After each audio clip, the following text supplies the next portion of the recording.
저희는 첫 번째 이슈로 한번 넘어가 보겠습니다. 자, 제가 좀 전에 말씀드렸던 네 가지 시나리오. 그게 어떤 게 있을지 자 한번 보겠습니다. 첫 번째는 윤석열 대통령이 탄핵이 인용될 경우를 한번 상정해 보겠습니다. 자, 인용이 되는데 그러면서 이재명 대표의 피선거권도 박탈이 돼요. 자, 두 사람 다 무대에서 사라지는 겁니다. 두 번째, 윤석열 대통령 탄핵이 인용이 돼요. 그런데 이재명은 살아납니다.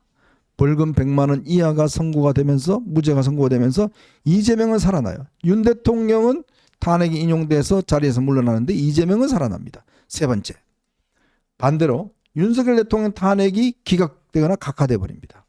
반대로 이재명은 피선거권이 박탈이 돼 버려요. 이거는 완벽한 윤 대통령의 승리겠죠. 마지막으로는 윤 대통령 탄핵이 기각 또는 각하돼 버려요. 또 여기에 이재명도 살아납니다. 즉 이재명도 벌금 100만 원 이하가 되면서 살아납니다. 현재 이 네 가지 시나리오가 우리가 상상해 볼 수 있는 다음 주와 그 다음 주의 어떤 시나리오라고 보여집니다. 뭐 이 시나리오에 따라서 정말 울고 웃는 그런 분들이 분명히 있을 겁니다.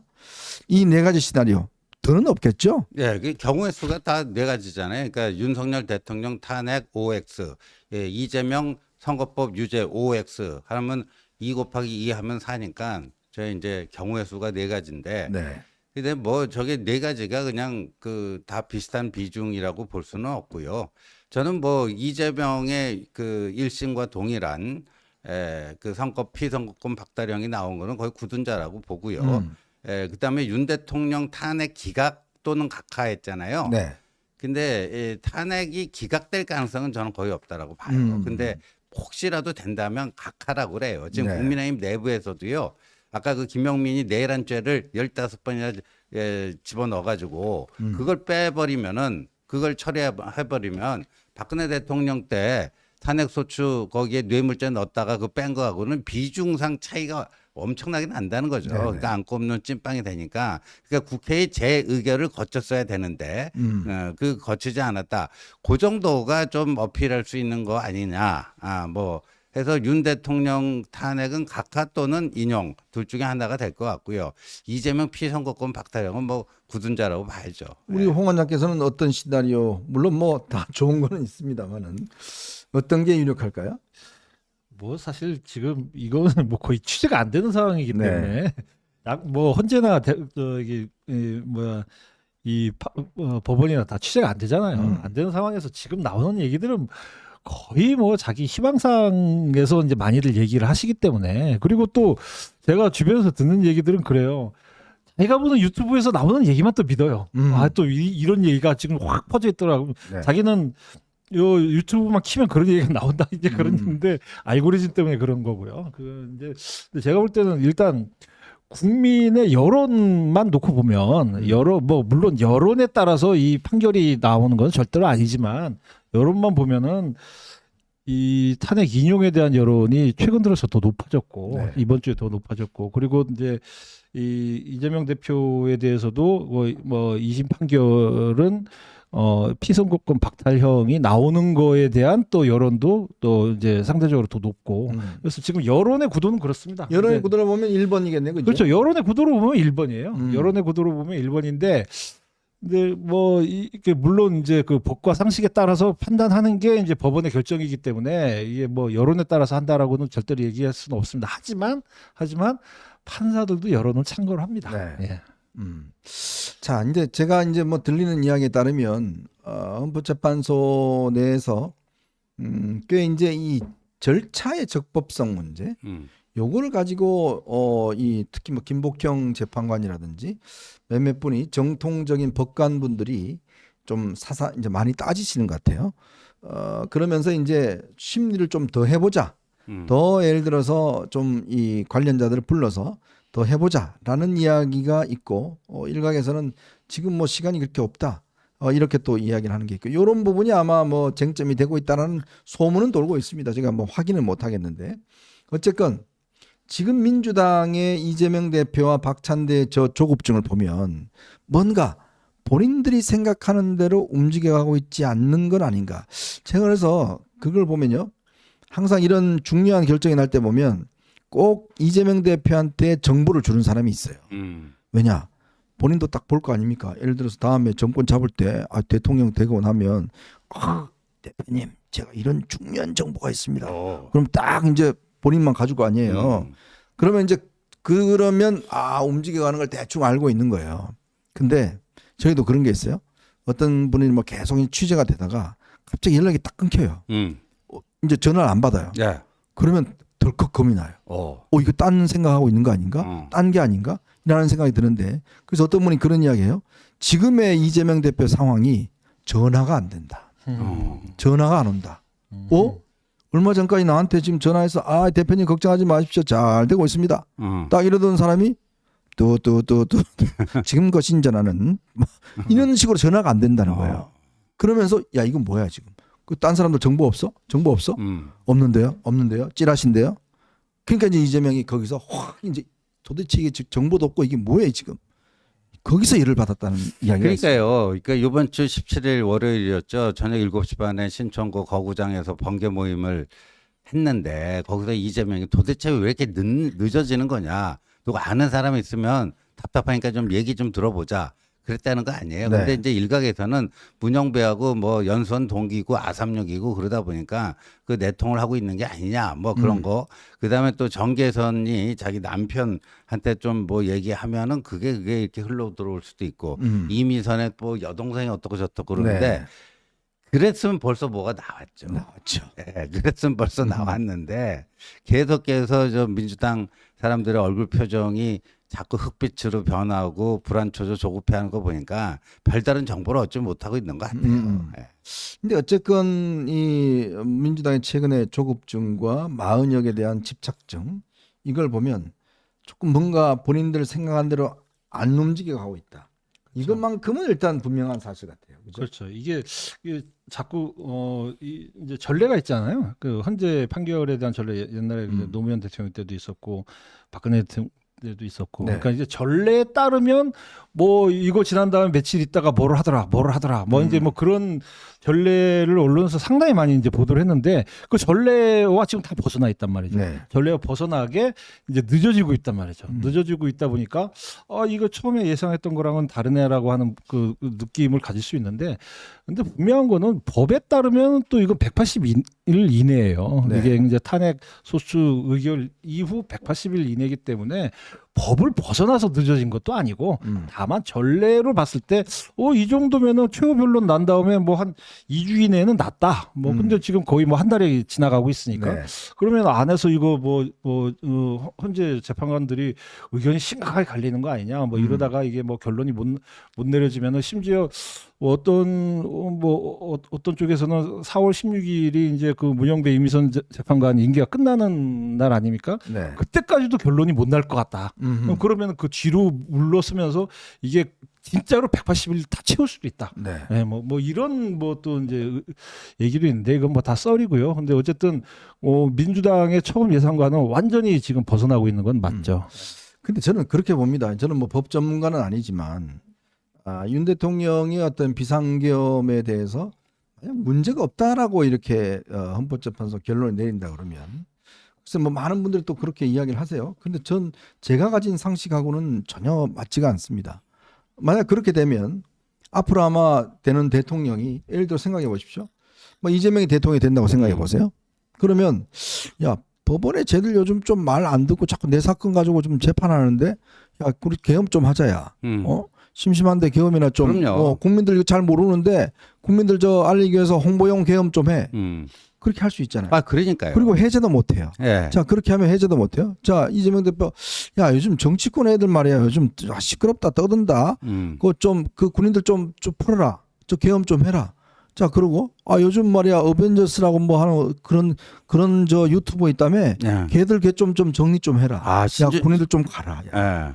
그러면 방법이 없어요. 그렇죠. 그러면 윤석열 대통령도 지금 다 그거 합법적으로 인정받았는데 그 뭐 계엄 왜 못하냐? 홍보용 계엄도 하지 않냐? 예. 이렇게 돼버리면 이게 세상이 어떻게 되겠어요? 그래서 저는 기각 가능성은 거의 없다라고 보는 게 여하튼 계엄령이라는 것을 발동한 거 아닙니까? 그리고 군부대를 국회에 투입을 했어요. 누차 말씀드리지만 박정희 전두환 때 진짜 비상계엄할 때도요. 국회 안에 군을 투입하지는 않았습니다. 근데 이게 이제 다 뭐 그 계몽을 위한 뭐 계고 차원에서 뭐 그렇게 한 거다 어쩌다 뭐 하고 그 포고령도 그 장난 아니잖아요. 포고령 그 1조가 정치활동 금지인데 이것도 헌법에도 안 맞고 개헌법에도 안 맞고 다 그래요. 네. 여하튼 근데 이거를 기각이라고 하는 것은 그 비상계엄이 뭐 이러니까 위헌 위법하긴 했으나 파면에 이를 정도로 중대하지는 않다. 네. 뭐 이런 식으로 이제 만약에 해갖고 기각을 해버리잖아요. 그러면 계엄 면허증 내주는 거예요. 아, 그렇죠. 예. 진짜 계몽령이 되는 거예요. 예. 이게 저는 지금 굉장히 중요한 말씀하셨는데 계엄의 반복이라고 하는 거는 진짜 이 비극이잖아요. 그렇죠. 이게 뭐 우리나라가 아니 뭐 특정 나라를 우리가 폄하하는 건 아니지만 일단 뭐 세계적으로 보면 그런 나라들이 있죠. 꽤 있죠. 저쪽 뭐 좀 따뜻한 나라 쪽에 보면 네. 그런 나라들이 있잖아요. 남반구 쪽에 좀 많습니다. 그런 나라처럼 우리가 살 수는 없잖아요. 네. 근데 그 어떤 나라들 보면은 뭐 계엄이 반복이 되고 또 이제 국가 원수에 대한 탄핵이 1년에 2번, 3번 벌어진 나라도 그렇죠. 있어요. 네네. 지금도 있어요. 지금도 있는데 그런 것들을 막아내기 위해서는 탄핵이 참 회피하기 어려운 부분일 수밖에 없고 그리고 이런 것들에 대한 보다 그 정교한 그 견제 장치를 이 개헌을 통해서 마련해야 된다. 그렇죠. 그러면은 이 다음 수순으로 가는 이 그 발판이 있어야 되는 거죠, 분명히. 이게 자칫하면은 진짜로 개헌과 그 탄핵의 일상화가 된다. 그런다면 저기 한동훈 대표도 책에다가 그런 얘기를 썼지만은 이재명 대표의 경우 이러다가 이제 대통령이 되면 일상 계엄의 시도로 갈 거다. 그러니까 그게 계엄을 꼭 선포하지 않더라도 이거는 그 일상 자체가 계엄인 나라가 된다. 이제 그게 결국은 이게 이제 이번에도 계몽령 얘기를 많이 하는데 그러잖아요. 아니 계엄이 없었으면은 저 민주당 야당이 이 정도로 입법 폭거한지도 몰랐고 뭐 저기 예산안 저렇게 깎아냈는지도 몰랐고 신문 보면 되는데. 뭐 20몇 번 뭐 탄핵했는지도 몰랐는데 뭐 그 전환길 씨도 그런 얘기 알고 보니까 다 맞더라 이게. 그 저기 윤 대통령이 하신 얘기가 다 맞더라. 이거 계엄 아니었으면 어떻게 알았냐고. 아니 계엄 아니었으면 모르겠습니다. 저희들이 원래 또 하는 일이 이거다 보니까 뭐 신문을 열심히 보고 뭐 뉴스를 열심히 보는 직업들이라서 이런지 모르겠지만 그거 원래 계엄 아니었더라도 다 맨날 나오던 뉴스예요. 맨날 나오던 뉴스. 근데 그게 계엄이기 때문에 뉴스를 다시 찾아봤다. 보니까 다 맞더라. 그러면은 그 뉴스 찾아보라고 계엄 앞으로 또 해야 됩니까? 네. 그건 말이 안 되죠. 아니 저는요 그 계몽령 얘기하는 사람들 있잖아요. 네. 그 사람들한테 근대 시민 교육을 좀 시켜갖고 당신은 그 옛날에 봉건 왕조 시대의 신민, 신민이 아니고 근대 법치주의 국가의 시민이다. 이게 그 사람들을 계몽을 시켜야 돼요. 네. 네. 참 그렇게 되면 그럴 것 같습니다. 뭐 저녁 뉴스에 뭐 저녁 9시 뉴스를 알려드리겠습니다. 내일부터 계엄령이 발동됐습니다. 발동됩니다. 네. 또 뭐라 계몽을 위한 목적이라고 합니다. 뭐 그런 식의 일상화돼 버리면 이게 대한민국에 누가 기업하려고 그러겠습니까? 정말 우리 국민들의 일상적인 생활이 너무나 통제될 수가 있기 때문에 이게 이제 자칫 이게 이제 그 계엄령 이후에 뭐 여러 가지 야당의 어떤 무리수 이런 것 때문에 지금 많은 분들의 머릿속에 뭐 계엄했어? 지금 점점 잊혀져 가는 거예요. 기억 속에 잊혀져 가다 보니까 그게 그렇게 중요한 일이 아닌 것처럼 느껴지지만 그러나 이거는 굉장히 중요한 문제입니다. 여러분의 자녀, 군대 가 있는 자녀들 그리고 여러분의 일상생활 모든 것들이 다 파괴될 뻔했던 중대한 순간입니다. 자, 그러면 이런 중대한 문제를 아무 일 없었다는 듯이 뭐 아무도 피해 없잖아. 뭐 안 다쳤잖아. 뭐 그런데 뭐 소화. 그래서 뭐 어떡하려고. 뭐 이렇게 돼버리면 이거는 아니라는 거거든요. 진짜 이런 것이 일상화되어 버리는 거였기 때문에 저는 그래서 헌법재판관들이 물론 절차적인 문제, 법률가들은 그런 문제를 많이 따져요. 절차적인 문제 어떤 이런 것들을 많이 따지긴 하지만 그러나 또 국민들 입장에서 보면 가장 이 본질적인 문제, 근본적인 문제에 대한 판단을 내려야 되는데 자칫 절차가 본질을 뒤엎어버릴 수 있는 그러한 또 저는 우를 보면서는 안 된다. 그럴 경우에 저희들이 걱정하는 건 뭐냐면 이제 안 되겠다. 야. 이제 헌재도 못 믿겠고 이제 막 나가자 이제 다 태극기 들고 나가자. 그냥 힘으로 한번 해보자 뭐. 좌파들 그냥 우리가 다 때려 죽이자. 뭐 이래 돼 버리면 이거는 이제 완전히 정말 무정부 네. 상태가 되어버리고 아수라가 아까 되어버린 그 거죠. 네 가지 경우의 수 중에요. 윤 대통령이 파면은 되고 이재명이 뭐 무죄 또는 벌금 100만 원 이하로 살아나잖아요. 네. 그러면 저는 저기 그 아스팔트 우파 세력이 가만히 있을까요? 아유 가만히 있죠. 예, 그러면 저는 뭐 정말 폭동이 일어난다고 봐요. 네. 예. 그럼 뭐 아스팔트 세력만 아니라 많은 네. 국민들이 진짜 용납을 못할 겁니다. 그렇죠. 근데 또 대통령이 돌아오신다 그러면 예. 글쎄 그게 권위가 살까요? 그 대통령으로서 안 되죠. 뭐 돌아와도 뭐 본인이 이제 임기 단축 개헌하고 뭐 한다고 그랬는데 글쎄 그걸 믿으십니까? 그러니까요. 저는요, 예, 좀 무지랭이라고 네. 봐요. 예. 저희는 잘 안 믿습니다. 정치인들 말을 잘 안 믿습니다. 또 그 상황이 바뀌면 그 상황에 따라서 또 말이 바뀌기 때문에 뭐 그때는 그때고 이때는 이때다 이렇게 버리면 뭐 그 끝 아닙니까? 내가 언제 한다고 그랬지 언제 한다는 이야기는 안 했지 않냐? 뭐 이렇게 이야기해 버리면 뭐 다 말짱 도루묵이에요. 그러면 또 이제 그냥 국회는 그냥 무한 투쟁을 벌일 수밖에 없는 거고 그렇죠. 그렇게 되면 우리의 일상생활 대한민국 국격 추락 지금 4월 2일부터 트럼프 대통령이 지금 상호 관세를 뭐 때리겠다고 지금 이야기를 하고 있습니다. 자 그런 상황에서 우리가 관세 때려 맞고 뭐 여러 가지 지금 우리의 지금 나라가 다 망가되듯이 요즘 보면 군인들 요즘 완전 군기가 빠져갖고 지금 뭐 난리잖아요. 그런 게 일상이 되면 김정은 입장에서 뭐라고 생각하겠습니까? 요때인데 지금 딱 쳐들어가면 말이야 완전히 요거 진짜 우리가 거저 먹을 것 같아.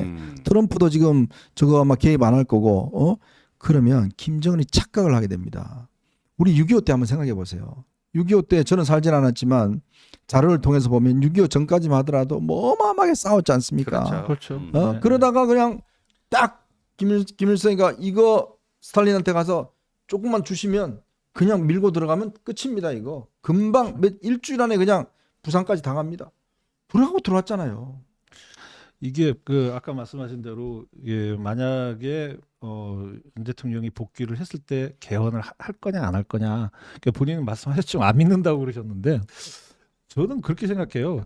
그 뭐 저도 사실은 뭐 할지 안 할지는 몰라요. 실제로 할지 안 할지 모르는데 그래서 저는 이제 그 윤 대통령도 그렇고 특히 이제 이재명 대표 쪽도 마찬가지고 양쪽의 지지층들이 무조건적인 지지를 그 사람에 대해서 하다 보면 자꾸 말을 바꿔도 그래 맞아 내가 지지하시는 분이니까 뭐 바꿀 수 있어 그리고 지지를 해준단 말이죠. 네네. 그러면은 정치인들이 자꾸 말을 바꾸면서 자기 멋대로 할 수 있는 그런 토양이 돼버려요. 그렇죠. 그러면 이게 뭐가 되겠습니까? 그러니까 이재명 대표 지금까지 계속 뭐 내가 뭐 이렇게 얘기하면 그런 줄 알았냐 그러면서 또 바꾸고 해도 개딸들이 계속 지지해주고 그래 뭐를 얘기해도 이건 뭐 거의 성경에 써 있는 말처럼 자꾸 지지를 해준단 말이죠. 네.